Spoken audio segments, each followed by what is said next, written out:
Well, thank you, Carrie, and I am delighted to be here, and I'm looking forward to chatting today with all of you about Kelly's talk, and also afterwards, I really look forward to the afternoon panel, also to getting to know you. So it is a delight to be here and to have the chance to learn about women innovators in Buffalo past and present, and to introduce our first speaker, Kelly Hayes-Lackwani. But before I do so, I would like to offer a few words about the broader social context in which the developments that Kelly will be talking about today took place. In the 19th century, women's greatest social innovation, I would argue, was actually themselves. As they demanded access to higher education and careers, they began to challenge what a woman was and what she could be. And that, in turn, would have a very deep impact on domestic and family life and on the public sphere, as well on public space. Indeed, as the traditional pattern of women's lives began to shift in the later 19th century, women discovered that they didn't have the spaces that they needed to fully realize these new identities. And here, women architects, just beginning to emerge as a new social type, were very important in this process. So let me give you one example from my own research on women in Berlin at the turn of the 20th century, published in my 2008 book, A Woman's Berlin. When women earned the right to matriculate at the University of Berlin in 1908, after decades-long battles, other hurdles to study remained. Among them was the problem of where to live.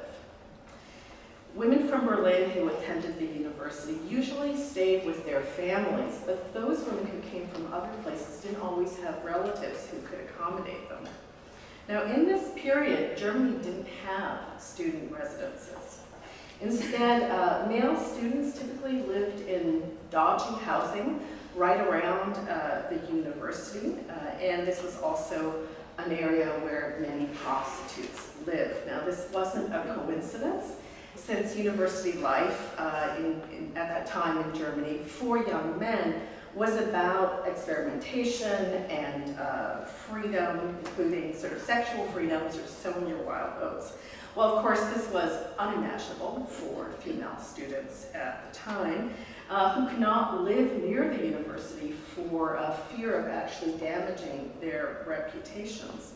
Nor were single women welcome lodgers at this time. In fact, many rental contracts in Berlin at this time had a clause forbidding single female tenants. Most, in any case, couldn't have afforded those rents because families preferred to give money for higher education to sons rather than to daughters. Now, another problem that female students faced was social isolation.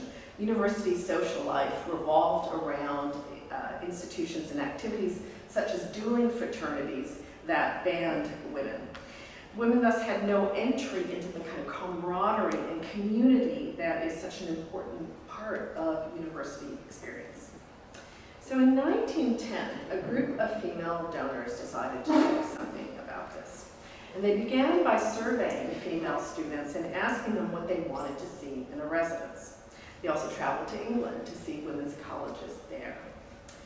When their investigations were complete, they hired a woman architect, Amelia Winkelmann, the first woman architect to open an architecture firm in Berlin in 1907. And they asked her to find the architectural form that would fit with this body of research. In other words, to innovate a new architectural type. The result was the monumental Victoria Studienhaus, or study house, which opened in 1915 and still stands today in Berlin. This was an entirely novel institution in Germany. Nothing like it existed. It combined nearly 100 student rooms, all decorated by Amelia Winkelmann differently because the girls didn't want to feel like they were living in an institution.